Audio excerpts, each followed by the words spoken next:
মোথাবাড়িতে ছক কষে আটকে রাখা হয় বিচারকদের আটকাতে ভয় দেখিয়ে আনা হয় বিএলওদের। এসবের মাথা ধৃত আইএসএফ নেতা গোলাম রব্বানী। যাদের নাম বাদ গিয়েছে তাদেরও জমায়েত করতে নির্দেশ দেওয়া হয়। এনআইএ নথিতে মোথাবাড়ির কংগ্রেস প্রার্থীরও নাম।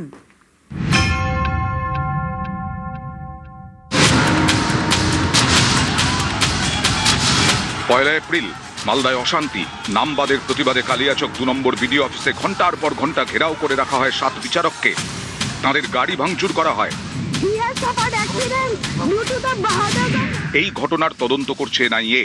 প্রাথমিক তদন্তে তার আগেই জানতে পারে কালিয়াচকের অশান্তির পেছনে রয়েছে বৃহত্তর ষড়যন্ত্র এবং পরিকল্পনা।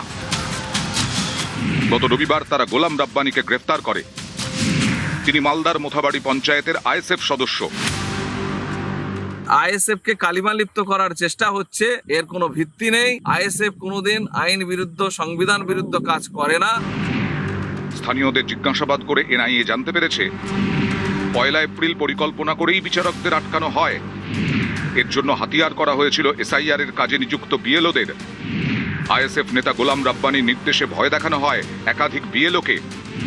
বিএলওদের বলা হয় যাদের নাম বাদ গেছে তাদের নাম তালিকায় তোলার জন্য গ্রামবাসীদের হয়ে বিচারকদের কাছে দাবি জানাতে। শুধু তাই নয়, বিচারকদের আটকে রাখতে বাদ যাওয়াদের জড়ো হওয়ার নির্দেশ দেওয়া হয়েছিল।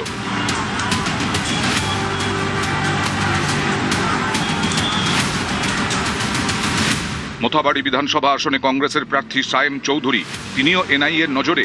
গত রবিবার তাঁকেও জিজ্ঞাসাবাদ করা হয়।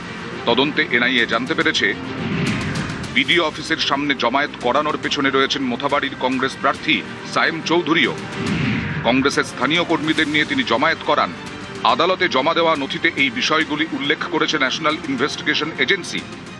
এনআইএ বড় একটি রেপুটেড অর্গানাইজেশন, কিন্তু এখন যারা এই ডিপার্টমেন্টে কাজ করছে তারা কি তাদের সত্তাকে বেঁচে দিলে? সাধারণ মানুষ, তাদের ভোটার লিস্টের নাম নেই, তারা বিক্ষোভ করেছে।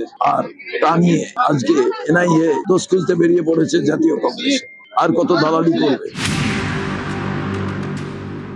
তৃণমূল কংগ্রেসের ভোটের অনুপ্রেরণা পশ্চিমবঙ্গে কি করে মিন ঢুকতে পারে, হুমায়ুন কি করে বাবরি মসজিদ তৈরি করবে বলার সাহস দেখাতে পারে। পুলিশ পর্যন্ত আক্রান্ত, পুলিশের পরিবাররা আক্রান্ত। তৃণমূলের বিধায়ক নিজের পরিবার নিয়ে মুর্শিদাবাদ ছেড়ে অন্য জায়গায় চলে গেছেন। এখন আপনারা যদি সচেতন না হন, আগামী দিনে এটা বাংলাদেশ হয়ে যাবে। এগুলো তো হচ্ছে সব বোঝাই যাচ্ছে কে কার সঙ্গে কাকে কি করছে।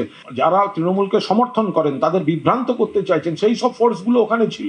আর এখন তো অন্ধ তৃণমূল বিরোধিতা করতে গিয়ে এই রাজ্যে বিজেপি আর বিজেপির দুটো শাখা সংগঠন, এখানে হচ্ছে কংগ্রেস আর সিপিএম। নিউজ 18 বাংলা।